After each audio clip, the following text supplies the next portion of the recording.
5, 4, 3, 2, 1, 0.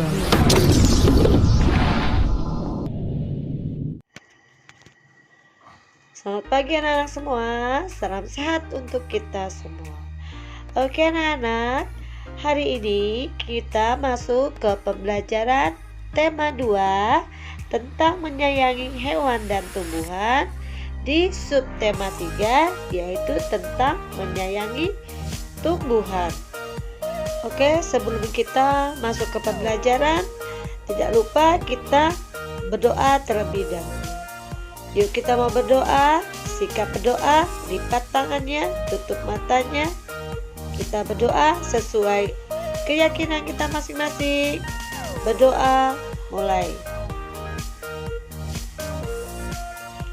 Berdoa, selesai. Are you ready? Oke, kita belajar dengan penuh semangat.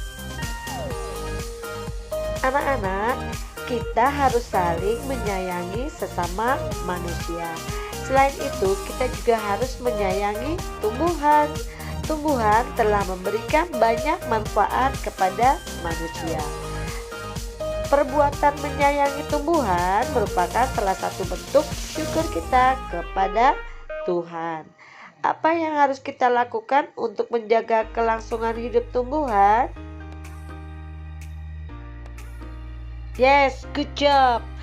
Ya, dengan melestarikan dan menjaga supaya tetap lestari.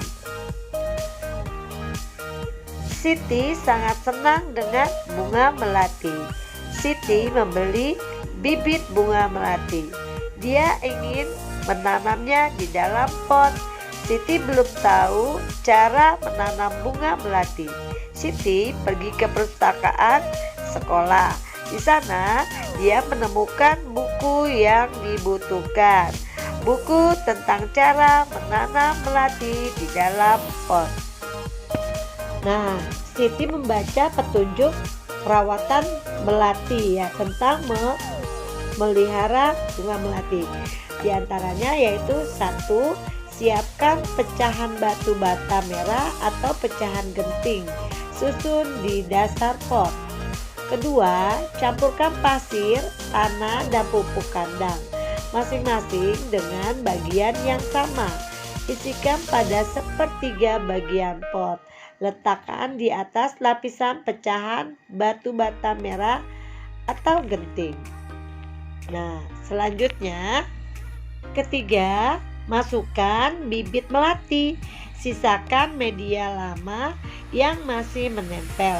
Tujuannya agar tanaman dapat beradaptasi dengan media baru. Setelah itu 4. Tambahkan campuran pasir, tanah, dan pupuk kandang.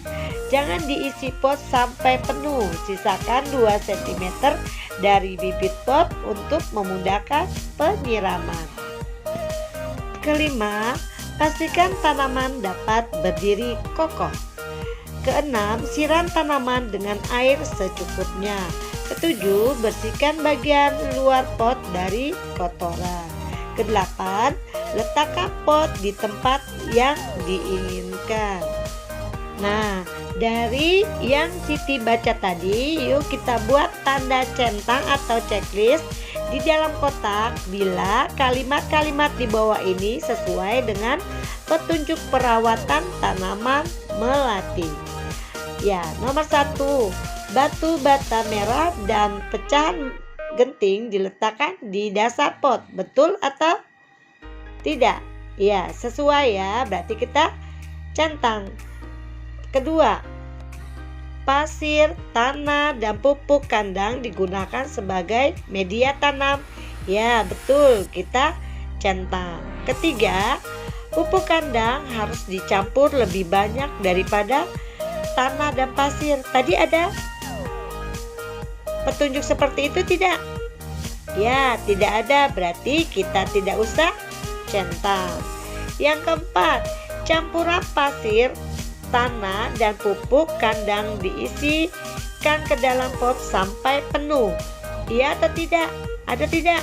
Tidak, berarti kita tidak usah centang.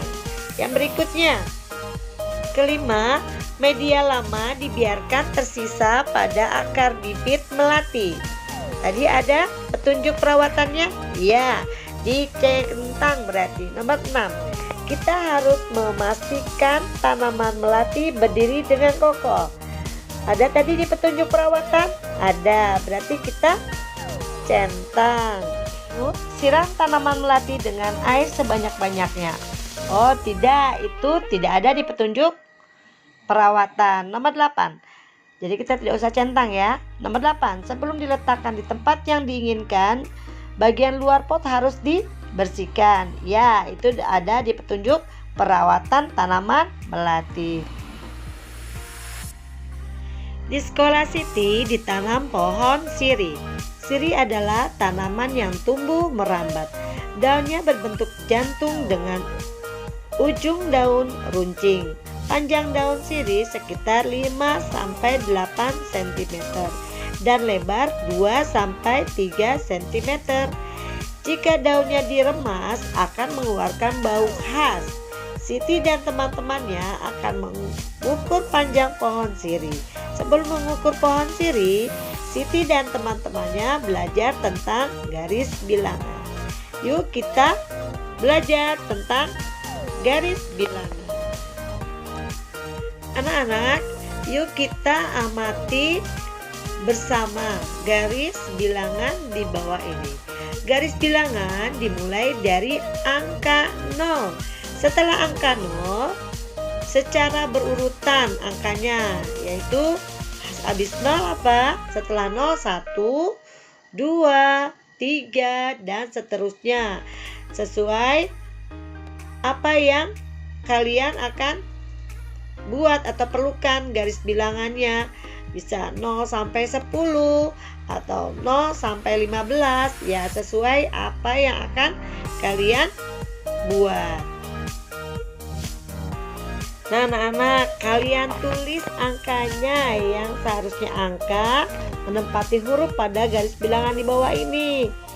Ya perhatikan, ini kan harusnya 0, lanjut 1, 2, 3, 4, 5, 6, 7, 8, 9, 10. Nah di sini ada 0, setelah 0 ada S. S harusnya setelah 0 adalah angka 1. 1, 2, setelah 2 I. I harusnya angka 3. Setelah itu 4 ada R. R harusnya setelah 4 berapa? Ya 5. Nah setelah 5, 6, 7. Setelah 7 ada I. I harusnya berapa? 8. Nah setelah I itu 8, 9. Dan ada H. H itu harusnya setelah 9 berapa? 10. Good job.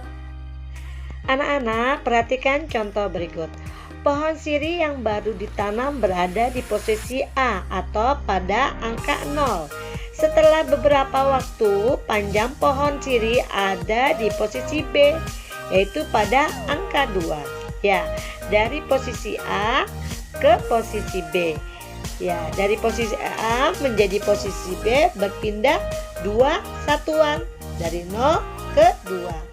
Kita dapat menulis bentuk penjumlahannya, yaitu sebagai berikut. Kita kan dari 0, berarti ditulis penjumlahannya yaitu 0 ditambah 2. Hasilnya yaitu 2, ya jumlahnya berarti 2 karena berpindah 2 satuan.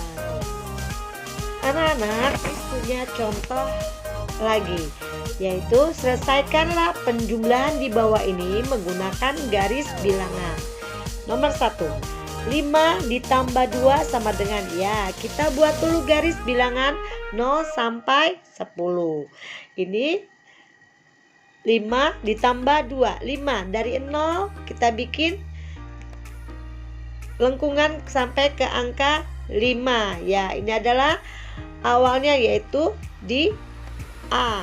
Selanjutnya ditambah 2, berarti maju 2 satuan dari 5, 6, 7, berarti di titik B ya. Berarti dari titik A ke titik B, ini adalah hasilnya titik B. Berarti 5 ditambah 2 sama dengan 7.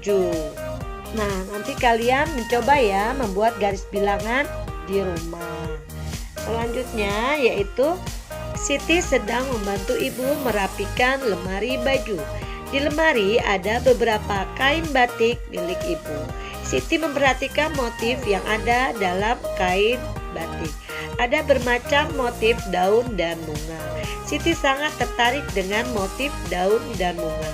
Setelah membantu ibu, Siti menggambar hiasan dengan motif tumbuhan. Nah, kalian bisa menggambar dengan motif tumbuhan, yaitu seperti bunga, daun, ranting, dan lain sebagainya. Ya, yang kalian gambar sesuai dengan imajinatif kalian. Apa kalian sedang berpikir dengan melihat bunga melati atau bunga mawar? Ya, itulah yang kalian gambar.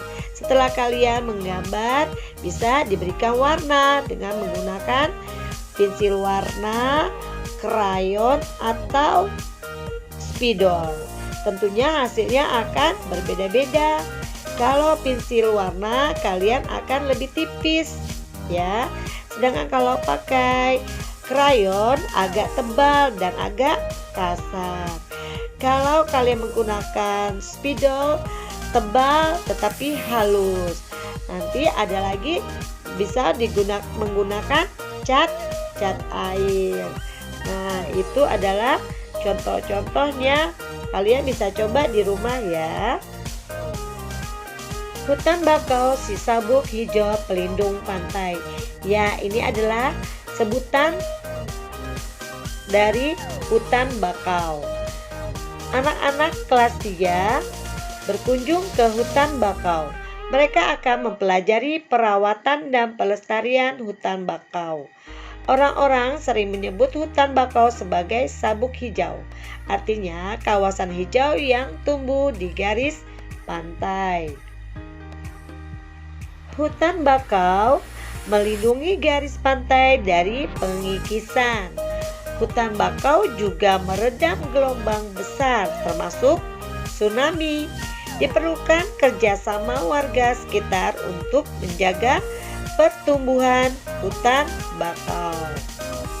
Ada 2 hal penting yang harus dilakukan untuk merawat hutan bakau, yaitu penyiangan dan penyulaman. Penyiangan dilakukan untuk membasmi hama.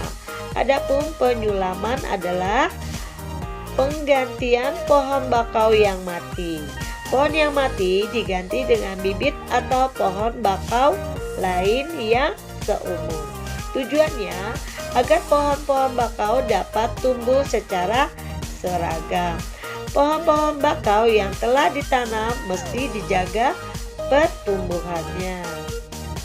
Kepiting kerap menggigit batang anak pohon bakau. Pertumbuhan kepiting di sekitar hutan bakau mesti dikendalikan. Paling tidak hingga pohon-pohon bakau berusia 1 tahun. Ombak dan binatang pemakan daun juga terkadang merusak. Namun, manusialah yang paling banyak penyebabnya. Kerusakan hutan bakau. Bibit dan pohon bakau muda sering terinjak oleh pencari ikan dan kepiting. Oke anak-anak, tadi kita sudah baca teks bacaan. Sekarang jawablah pertanyaan di bawah ini sesuai dengan teks di atas. Nomor 1, apa yang dilakukan Udin dan kawan-kawan di hutan bakau? Kedua, apa arti julukan sabuk hijau bagi hutan bakau? Selanjutnya, ketiga, apakah manfaat hutan bakau? Keempat, apa saja yang dilakukan untuk merawat hutan bakau? Selanjutnya, yang kelima, apa saja yang dapat merusak pertumbuhan dan kelestarian hutan bakau. Oke anak-anak, latihannya kalian tulis di buku PS kalian ya. Dan untuk pembelajaran hari ini kita cukupkan sekian. Semoga bermanfaat untuk kalian. Tidak lupa kerjakan tugas kamu dan selalu berlatih di rumah. Ya, kita cukupkan sekian. Sebelum kita akhiri, tidak lupa untuk berdoa terlebih dahulu. Oke, jika berdoa, lipat tanganmu, tutup matamu. Kita berdoa sesuai keyakinan kita masing-masing. Berdoa mulai.